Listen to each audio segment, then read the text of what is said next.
모든 교회는 예수 그리스도를 주로 고백하는 공동체라는 공통점이 있습니다. 그럼에도 불구하고 교회마다 어떻게 그렇게 모양들이 다 다른지 어떨 때는 신기하게 느껴지기도 합니다. 교회마다 상황이 다 다르고 또 모양이 다 다르기 때문에 바울이 편지를 보낼 때 교회마다 보낸 편지들의 내용이 다 다릅니다.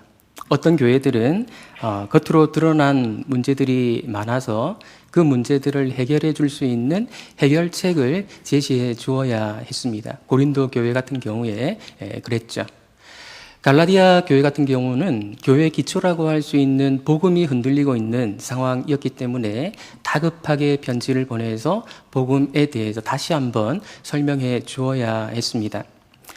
빌립보 교회는 바울이 세운 교회들 중에서 가장 건강하게 자란 교회였습니다. 실제로 바울이 칭찬했던 교회는 거의 빌립보 교회가 유일하다고 말할 수 있습니다. 데살로니가 교회에 대해서도 바울이 칭찬하기는 했지만 그 교회는 세워진 지 얼마 되지 않은 아주 어린 교회였기 때문에 그 칭찬은 잘하라는 격려 차원의 의미가 더 강했다고 말할 수 있습니다. 건강하게 자라고 있는 교회에 바울은 어떤 권면을 주려고 하는 것일까요? 큰 문제가 없는 교회는 그저 평화를 누리기만 하면 되는 것일까요? 바울이 빌립보 교회에도 어떤 권면을 했다면 건강한 교회라 할지라도 받고 추구해야 될 권면이 있다라는 사실을 우리는 기억해야 할 것입니다. 우리 교회는, 우리 예수 양람교회는 건강한 교회라고 생각하십니까? 아멘. 감사합니다. 그렇다면 건강한 교회에 보내진 이 빌립보서를 더 귀담아 들을 필요가 있습니다. 1절 말씀 우리 같이 한번 다시 읽어보겠습니다. 그러므로 나의 사랑하고 사모하는 형제들, 나의 기쁨이요 면류관인 사랑하는 자들아, 이와 같이 주 안에 서라. 권면의 대상자들인 빌립보 교회 성도들을 이례적이라 할 만큼 길게 묘사하고 있습니다. 나의 사랑하고 사모하는 형제들, 나의 기쁨이요 면류관인 사랑하는 자들. 여기서 면류관이라는 말은 자랑이라는 뜻입니다. 바울이 빌립보 교회를 얼마나 사랑하고 자랑스러워하는가 하는 것이 잘 드러납니다. 빌립보 교회는 바울의 사역을 물심양면으로 도왔던 교회였기 때문에 인간적으로 남다른 친밀감을 느꼈을 수 있습니다. 그러나 이것이 이 유별난 묘사에 대한 이유의 전부 같아 보이지는 않습니다. 아마도 좀 이따가 왜 이렇게 이 성도들을 묘사했는지 그 이유를 알게 될 것입니다. 권면의 요지는 주 안에 서라는 것입니다. 무슨 뜻이겠습니까? 주 안에 서라라는 말은 1차적으로 아무데나 아무렇게나 있어서는 안 된다 그런 뜻입니다. 안에 있어야 되고 서 있어야 되기 때문에 그런 것이죠. 삶의 바운더리, 경계선이 있어야 하고 추구해야 하는 자세가 있어야 한다 그런 뜻입니다. 다시 말해서 있어야 할 곳에 있어야 하고 그리고 바른 자세로 있어야 한다 그런 말입니다. 앞에서 바울이 1장 후반부에서 그리스도의 복음에 합당하게 생활하라 라고 권면했었는데 그 권면과 사실상 뜻을 같이 하는 것이다 이렇게 말할 수 있습니다.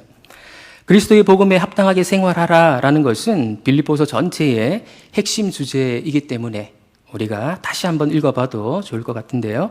1장 27절, 28절 말씀 우리 한번 조금 앞장으로 넘기셔서 같이 한번 읽어보겠습니다.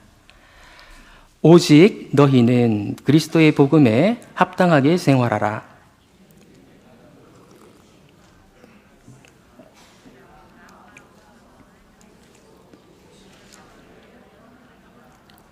무슨 일에든지 대적하는 자들 때문에 두려워하지 아니하는 이 일을 듣고자 함이라. 이것이 그들에게는 멸망의 증거요 너희에게는 구원의 증거니 이는 하나님께로부터 난 것이라. 그리스도의 복음에 합당하게 생활하라 라고 할 때 생활한다 라는 말은 시민으로 살아간다 라는 뜻입니다. 큐티 책을 가지고 꾸준히 해오신 분들은 아마도 그 설명에 나와 있는 내용들을 기억하실 것입니다. 그러니까 그리스도의 복음에 합당하게 생활한다고 하는 것은 하나님 나라의 시민으로 살아가는 것을 말합니다. 이 땅에서 하나님 나라의 시민으로 살아간다고 하는 것은 간단히 말하면 같은 백성끼리 사이좋게 잘 지내고 외부의 적대적인 세력에 대해서 적절히 경계하며 살아가는 것을 의미합니다. 이것을 바울은 한 뜻으로 협력하는 것과 대적하는 자들 때문에 두려워하지 않는 것이라고 표현하고 있습니다.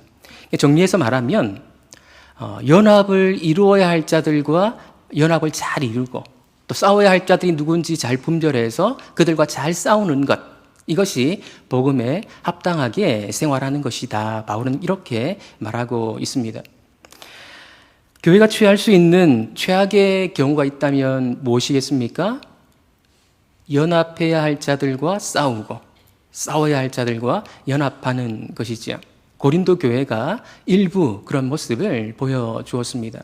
그리고 안타깝게도 우리 시대에 적지 않은 교회들이 그런 모습을 보이고 있습니다. 바울이 이 권면을 건강한 교회, 빌립보 교회에 주고 있다는 사실을 우리는 잘 기억해야 합니다. 건강한 교회는 그냥 이대로가 좋사오니 라고 말하면서 그저 평화를 누리기만 하면 되는 그런 교회가 아닙니다. 이 두 가지를 추구해야 되는 것이죠. 연합과 싸움. 이 두 가지를 추구해야 합니다. 왜냐하면 이 세상이 교회를 그냥 내버려 두지 않기 때문이고 우리 자신 안에 연약함이 있기 때문에 그렇습니다. 우리는 그리스도인이라 할지라도, 그리스도인들이 모인 교회라 할지라도 우리 안에 끊임없이 갈등이 일어납니다. 갈등이 일어나는 이유는 우리가 서로 다르기 때문에 그렇습니다. 서로 다른 환경에서 오랫동안 자라왔고 생각하는 바가 많이 다르기 때문에 어떤 일들을 같이 추구하려고 할 때에 자기에게 익숙해진 방식을 추구하기 마련이고 그러다 보면 갈등이 일어나게 되는 것이죠. 그래서 다른 성도들과의 관계에서 우리는 연합해야 된다라는 생각을 의식적으로 가질 필요가 있습니다. 그리고 세상은 예수님을 싫어해서 십자가에 못 박아 죽이지 않았습니까? 그렇기 때문에 그 예수님을 따라가려는 그리스도인들도 싫어한다는 사실을 우리가 잘 기억하고 있어야 합니다. 추구하는 바가 근본적으로 달라서 우리를 불편해하기 때문에 우리를 그들처럼 만들려고 하는 습성이 세상에 있습니다. 따라서 교회는 교회를 교회되지 못하게 하려는 시도들에 대해서 싸울 준비가 되어 있어야 합니다. 그러지 않으면 자신도 모르는 사이에 세상을 닮아가게 되는 것이죠. 우리 자신 안에 있는 이런 연약함, 다른 사람과의 차이에 익숙하지 않아서 갈등이 일어날 수 있는 이런 연약함과 하나님을 싫어하는 세상과의 공존 때문에 우리는 이 두 가지, 그냥 이대로가 좋사오니라고 있어서는 안 되고 이 두 가지를 추구해야 하는 것입니다. 바울은 이 서신 전체를 통해서 이 두 가지 주제, 곧 연합과 싸움이라고 하는 주제를 반복해서 이야기해 왔습니다. 바울은 매우 논리적인 사람이기 때문에 생각 없이 어떤 내용들을 진술하는 것이 아니라 먼저는 원리적이고 이론적인 설명을 하고 그 다음에 가서 구체적이고 실제적인 권면을 하는 방식으로 자신의 글을 전개해 나갑니다. 오늘 우리가 읽은 이 본문은 이 두 주제들에 대한 마지막 언급이면서 그리고 가장 실제적인 언급이라고 말할 수 있습니다. 어떻게 보면 이 실제적인 권면을 하기 위해서 앞에서 원리적이고 이론적인 설명을 길게 했다 이렇게 말할 수도 있습니다. 바울이 이 단락을 시작하면서 성도들을 호칭할 때 좀 유별나게 묘사했다라고 말씀을 드렸었는데 이렇게 유별나게 묘사한 이유가 바로 여기에 있습니다. 이제부터 하려고 하는 권면이 아주 실제적이어서 관련된 사람들에게는 어려운 권면일 수 있기 때문에 그렇습니다. 그래서 충분히 사랑합니다. 내가 여러분을 자랑스럽게 생각하고 있습니다. 라고 말하고 이제 좀 어려운 권면을 하려고 하니까 잘 들어주십시오. 라는 것이죠. 2절, 3절 말씀 우리 같이 한번 읽어보겠습니다. 내가 유오디아를 권하고 순두개를 권하노니 주 안에서 같은 마음을 품으라. 또 참으로 나와 멍에를 같이 한 네게 고하노니 복음에 나와 함께 힘쓰던 저 여인들을 돕고 또한 글레멘드와 그 외에 나의 동력자들을 도우라.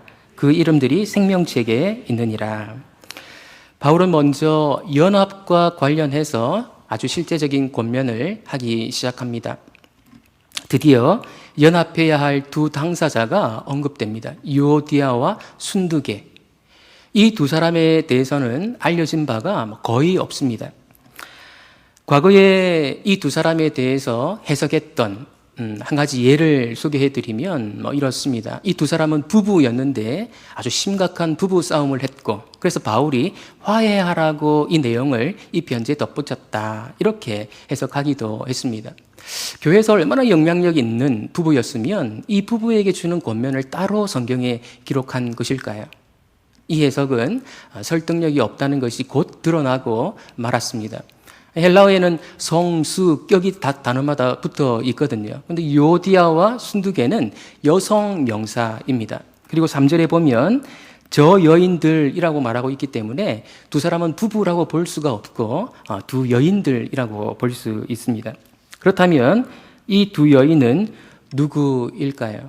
이게 좀 추론을 해볼 수밖에 없습니다. 이 두 여인은 빌립보 교회에서 큰 영향력을 행사하던 여성 지도자들이었던 것은 분명해 보입니다. 빌립보 교회가 처음에 루디아라는 여인의 집에서 모인 점, 그리고 이 지역에 복음이 전해졌을 때에 적지 않은 귀부인들이 복음을 받아들이고 교회로 몰려온 점 등은 빌립보 교회가 여성들의 영향력이 아주 큰 교회였음을 짐작해 해 줍니다. 그리고 이 두 여인 중에 한 명이 루디아였을 가능성도 있습니다. 루디아는 사람 이름이 아니고 옷감 장사를 하는 상인들에게 붙여진 호칭이라는 사실이 근래에 알려지고 있기 때문에 어쩌면 유오디아와 순두계 둘 중 한 명은 루디아였을 수도 있습니다. 그런데 이 여인들이 왜 갈등한 것일까요? 그 이유도 사실은 잘 알 수 없는데 빌립보서를 통해서 우리가 어느 정도 추론해 볼 수는 있습니다. 빌립보서 2장 후반부에 보면 에바브로디도 문제로 갈등했다는 그런 암시가 나와 있습니다. 에바브로디도는 빌립보 교회가 바울을 돕기 위해서 파견했던 인물이었습니다. 그런데 에바브로디도를 보낼 때 유오디아와 순두계 사이에 입장 차이가 있었던 것 같습니다. 둘 중에 한 사람은 에바브로디도를 추천했을 것 같고, 또 둘 중에 한 사람은 이 사람이 바울을 돕는 일에 적절치 않은 사람이라고 생각을 했을 것 같습니다. 바울이 마가를 선교 여행에 적절치 못한 사람이라고 생각을 했고 그 문제 때문에 바나바와 결별하게 되지 않았습니까? 사람에 대한 생각이 다를 수 있는 것이죠. 그런데다가 에바브로디도가 병까지 들어서 자신이 감당해야 될 일을 제대로 수행하지를 못했습니다. 이런 경우 어떤 일이 일어나겠습니까? 책임론이 불거질 수 있고요. 한 사람은 추천하고 한 사람은 반대했다면 두 사람 사이의 관계가 불편해질 수 있는 것이죠. 갈등이 생길 수 있는 것이죠. 이 두 여인에 대해 바울은 어떻게 평가하고 있을까요? 바울은 이 두 여인 중에서 누가 잘했고 누가 잘못했다 이렇게 지적하지 않습니다. 3절에 보면 이 두 여인들에 대한 부가 설명이 나오는데 복음에 나와 함께 힘쓰던 여인들이라고 말하고 있고 그 이름들이 생명책에 있다라고 말해서 이 두 여인들을 긍정적으로 소개하고 있습니다. 바울에 의하면 에바브로디도 문제는 누가 크게 잘못한 그런 문제가 아니라는 것입니다. 두 여인이 다 바울을 돕고 잘 하려고 했는데 생각의 차이 때문에 발생한 좀 불행한 문제, 그렇게 여기고 있는 것이죠. 우리가 종종 교회에서 경험하고 있는 일들 아닙니까? 같이 어떤 일들을 추진하려고 하다 보면 생각들이 다릅니다. 어떤 사람은 이 사람이 적절한 인물이라고 생각할 수도 있고 어떤 사람은 그렇지 않게 생각할 수도 있습니다. 그렇게 일을 추진하다 보면 좀 갈등이 생길 수도 있는 것이죠. 그런데 바울은 갈등 그 자체를 문제 삼는 것 같지는 않습니다. 갈등이 생길 수는 있는데 이런 갈등 관계가 그대로 지속되어서는 안 된다, 이렇게 말하고 있습니다.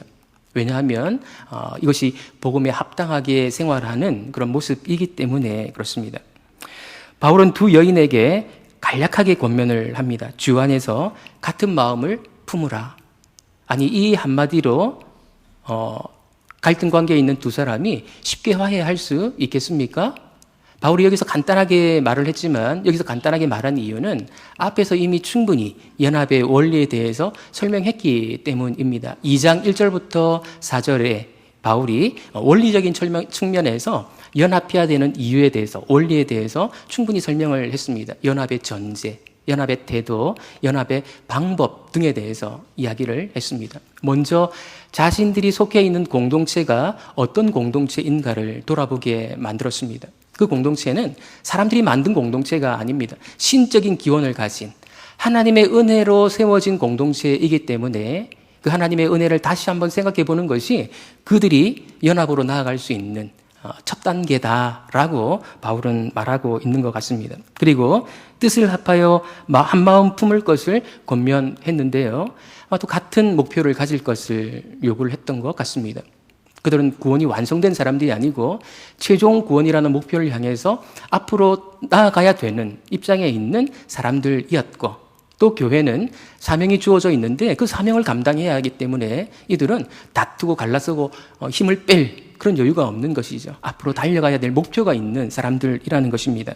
그리고 이 일들을 위해서는 나보다 남을 낮게 여기는 태도가 필요하다라는 사실도 말해 주었습니다. 자기 자신을 천하게 여기라는 뜻이 아니고 다른 사람을 귀하게 여기라는 뜻입니다. 예수님은 그 사람을 위해서도 보배로운 피를 흘리셨기 때문에 다른 사람을 귀하게 여기는 태도가 필요한 것이죠.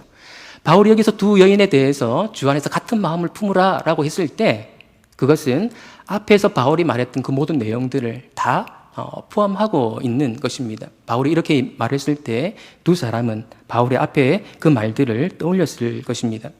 그리고 각자 감정을 달래고 마음을 추스르기 시작했을 것입니다. 그런데 우리의 경험상 우리는 사람이 한번 불편한 감정이 생기면 쉽게 화해되지 않는다는 사실을 잘 알고 있습니다. 그래서 바울은 이 일을 두 사람에게만 맡기지 않고 공동체가 중재할 것을 요청하고 있습니다. 3절에 나와 멍에를 같이 한 네개라고 했을 때 너는 빌립보 교회 공동체를 의미합니다. 공동체가 나몰라라 하지 말고 이 두 사람의 화해에 개입하고 도와야 한다라고 말하고 있습니다. 연합을 공동체 차원에서 함께 이루어가야 될 문제로 얘기하고 있는 것이죠. 왜 그렇게 해야 됩니까? 이것이 교회가 복음에 합당하게 생활하는 모습이기 때문에 그렇습니다. 하나님 나라의 시민으로 살아가는 모습이기 때문에 그렇습니다. 정리해서 좀 말씀을 드리면요. 빌립보 교회는 바울의 칭찬을 들었던 유일한 교회라고 말씀드렸었는데 바울의 칭찬을 들었다고 하는 것과 아무 문제가 없는 교회라는 것은 다른 문제입니다. 바울의 칭찬을 들었지만 문제가 있는 교회일 수 있다는 말이지요. 아무 문제가 없는 교회가 있을까요? 어떤 사람은 아무 문제가 없는 이상적인 교회를 찾아다니기도 하는데 결과적으로 실망에 이르게 될 것입니다. 어떤 사람은 가난한 성도가 되기도 하는데 생각해야 될 문제가 거기에 많이 있습니다. 우리는 서로 다른 환경에서 살아왔기 때문에 함께 어떤 일들을 추진하다 보면 갈등이 생길 수 있다, 생각이 다를 수 있다라는 사실을 인정해야 됩니다. 그러나 고린도 교회처럼 분열과 다툼으로 나아가는 것이 아니라 연합하는 방향으로 나아가야 된다라는 그런 의식을 가지고 살아야 되는 것이죠. 이 세상에는 복음에 합당하게 살아가려고 노력하는 공동체들이 곳곳에 있습니다. 영국의 버루더 호프라는 공동체가 있는데요. 그 공동체는 마태복음 5장에서 7장에 나오는 산상설교에 나오는 그 내용들을 몸소 실천하려고 애쓰는 그런 공동체입니다. 함께 먹고 함께 일하고 함께 나눠 쓰고 또 함께 자녀들을 양육하는 그런 공동체입니다. 테레사 수녀가 지상에 존재하는 가장 완벽한 크리스천 공동체라고 칭찬하기도 했던 그런 공동체입니다. 최근에 제 지인 중에 한 명이 그곳을 방문한 이야기를 페이스북에 올린 글을 본 적이 있습니다. 그 친구도 그 공동체가 그렇게 아름답게 유지되는 비결이 너무 궁금해서 몇 사람을 만나서 공동체가 이렇게 유지되는 비결이 뭔지, 뭘 중요한 원칙으로 삼고 있는지를 물어보았다고 합니다. 그래서 두 사람의 답변을 들었는데요. 한 사람은 뒤에서 다른 사람을 험담하지 않는 그 원칙을 지키고 있다고 얘기를 했고요. 또 한 사람은 서로 용서하는 것이다 라고 답을 했다고 합니다. 갈등은 생길 수 있는 것이죠. 생각이 다르고 서로 다른 환경에서 살아왔기 때문에.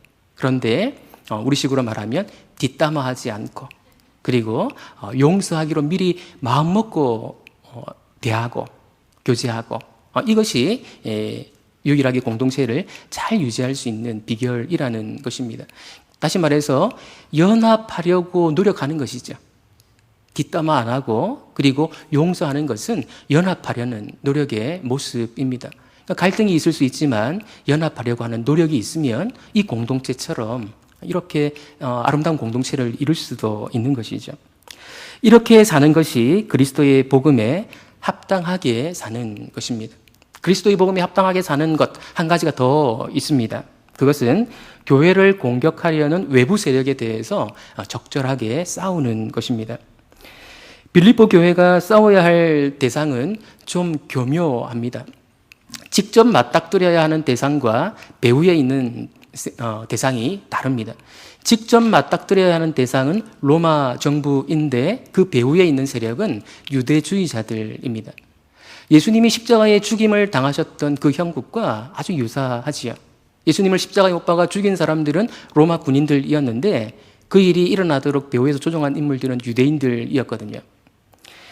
유대주의자들은 바울이 복음을 전하러 다니는 곳마다 쫓아와서 바울을 로마 당국에 고발했습니다. 바울이 로마 황제가 아니라 다른 왕을 섬기도록 부추긴다라는 것이었습니다. 즉 바울을 반역죄로 몰아갔던 것이죠. 그러면 바울은 굉장히 위험에 처할 수 있는데 바울만 위험에 처하는 것이 아니라 바울의 복음을 받아들여서 예수를 왕으로 섬기는 교회도 동일하게 위험에 처할 수 있는 것이거든요. 로마 정부가 교회를 가만둘 리 없지요. 그래서 그들과 싸울 필요가 있었습니다. 도대체 이런 로마 정부와 또 그 배후에 있는 유대주의자들과 교회는 어떻게 싸워야 잘 싸우는 것일까요? 4절, 5절 말씀 우리 같이 한번 읽어보겠습니다. 주 안에서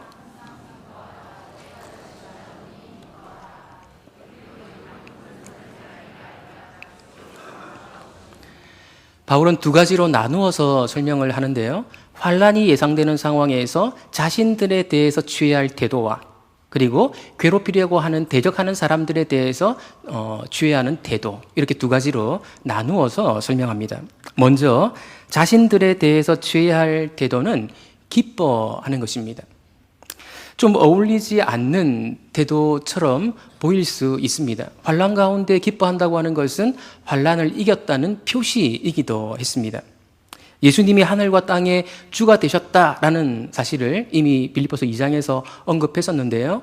예수님이 하늘과 땅의 주가 되셨기 때문에 이미 이긴 것이나 마찬가지라는 것입니다. 예수님이 주로 온전히 드러나시는 것은 시간 문제일 뿐이기 때문입니다. 이미 싸움은 이겼고 시간이 지나면 예수님은 주로 오실 것입니다. 그 사이에 우리가 해야 될 일이 있기 때문에 아직 그 기간이 남아 있을 뿐입니다. 요즘 젊은 사람들이 하는 말 중에 부러우면 지는 거다 이런 말 들어보셨습니까? 교회가 대적하는 사람들에 대해서 미워하거나 두려워하면 지는 것이죠. 1장에서 바울은 감옥에 갇혀 있는 상황에서 그리스도가 전파되는 것 때문에 자신은 기뻐하고 기뻐한다라는 말을 했던 적이 있었습니다. 빌립보 교회도 그래야 한다는 것입니다. 대적하려는 외부 세력에 대해서 두려워할 것이 아니라 어쩌면 이것이 복음이 전파되게 하시는 하나님의 또 다른 방법일 수 있다, 또 다른 기회가 될 수 있다 생각하고 기뻐하라는 것이죠. 그렇다면 대적하려는 사람들에 대해서 취해야 할 태도는 무엇입니까? 바울은 관용하라고 말합니다. 관용이라고 하는 것은 가해자에게 너그럽고 온유한 태도를 취하는 것을 의미합니다. 아마도 대적하려는 사람들이 전혀 예상치 못할 그런 반응으로 그들을 대하라는 그런 의미이겠지요. 바울은 다른 서신들에서는 선으로 악을 이기라 라는 말로 표현하기도 했는데 이 둘은 같은 의미라고 볼 수 있습니다. 대적하려는 사람들에 대해서 맞대응하는 것이 아니라 관용으로 대하는 것. 그리고 그것은 선으로 악을 이기는 것과 같은 것이죠. 이것이 바른 싸움의 모습이라는 것입니다.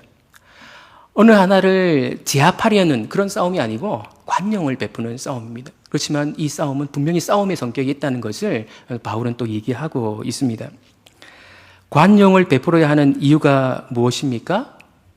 관용을 베풀어야 하는 이유는 교회가 이 세상에 존재하는 이유 때문에 그렇습니다.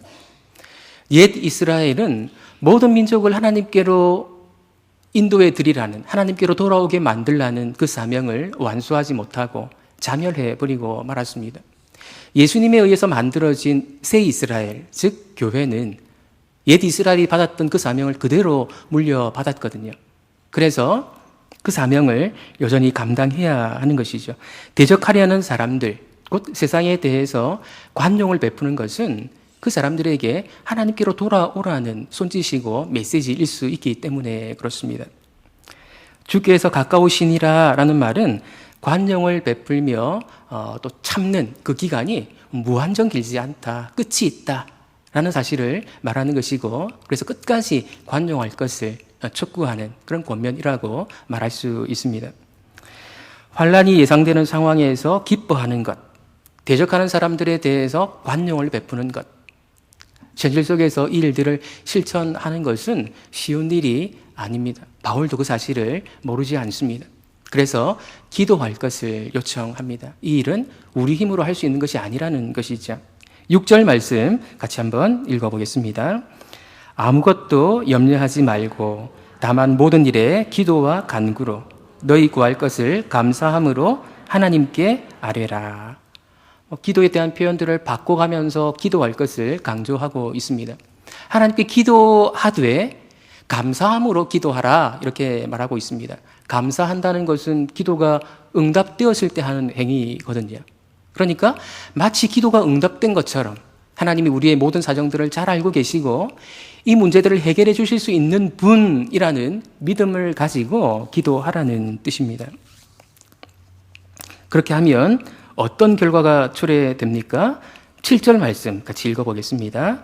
그리하면 모든 지각에 뛰어난 하나님의 평강이 그리스도 예수 안에서 너희 마음과 생각을 지키시리라. 모든 지각에 뛰어난 하나님. 그래서 지각이라는 말은 좀 어려운 표현인데요. 영어 성경들은 대체로 understanding이라고 번역을 했더라고요. 이해 정도 이해하시면 될 것 같습니다. 그런데 이해라는 말보다는 좀 더 폭넓은 그런 개념이 이 지각이라는 뜻인데, 지각이라는 말을 쓰면 또 잘 와닿지 않는 부분이 있어서 이해라고 쓰겠습니다. 우리의 이해를 초월하는 하나님의 평강이 너희 마음과 생각을 지키신다. 우리의 이해를 초월한다고 하는 것은 하나님께서 이 기도에 대해서 어떤 응답을 주셨을 때 우리가 잘 이해하지도 못할 수 있다라는 뜻입니다. 중요한 것은 뭔가 하면 환란이 있는 상황에서 기도할 때 일어나는 일은 환란의 제거가 아니라 성도의 변화라는 것입니다. 많은 경우에 기도의 응답은 이런 방식으로 이루어집니다. 하나님의 평강, 하나님이 주시는 평화가 성도들의 마음과 생각을 지키는 그런 방식으로 말입니다. 그래서 오랫동안 기도했는데 왜 기도가 응답되지 않는 것이지? 라고 말하기보다는 나에게 어떤 변화가 일어났지? 라고 생각하고 그것을 살피는 것이 옳을 수 있습니다. 그게 기도 응답일 수 있거든요. 우리는 이런 기도의 결과를 예수님에게서 발견할 수 있습니다. 예수님은 십자가를 앞두고 겟세마네 동산에서 피땀 흘려 기도하셨습니다. 그런데 기도하셨을 때 십자가가 제거되지 않았습니다. 그 십자가의 길을 걸어가야 한다는 예수님의 마음과 생각이 더 견고해지셨죠. 그래서 두려움 없이 담대하게 그 길을 걸어가실 수 있었습니다. 우리는 상황의 변화가 최선이라고 생각할 수 있지만 우리의 이해를 초월하시는 하나님은 우리에게 더 좋은 것을 주시기 원하십니다. 그래서 어떤 상황에서도 견딜 수 있는 더 강한 우리, 새로운 피조물이 되기를 원하시는 것입니다. 그래서 내일 본문에서 보게 될 텐데요. 바울처럼 비천에도 처할 줄 알고 풍부에도 처할 줄 아는 그런 내가 되게 하시는 것이죠. 마지막으로 바울은 복음에 합당한 삶의 모습을 좀 다른 각도에서 소개하는 것으로 마무리하고 있습니다. 우리 8절 말씀 같이 한번 읽어보겠습니다. 끝으로 형제들아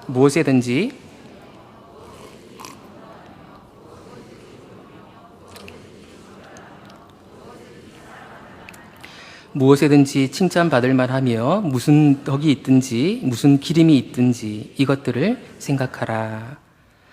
바울은 지금까지 복음에 합당한 삶이 무엇인가를 설명해 왔습니다. 잘 연합하고 잘 싸우는 것, 이렇게 설명해 왔습니다. 그런데 왜 여기서 무엇에든지 참되며 경건하며 옳으며 정결하며 사랑받을 만하며 칭찬받을 만한 것을 생각하라, 숙고하라 라고 말하는 것일까요?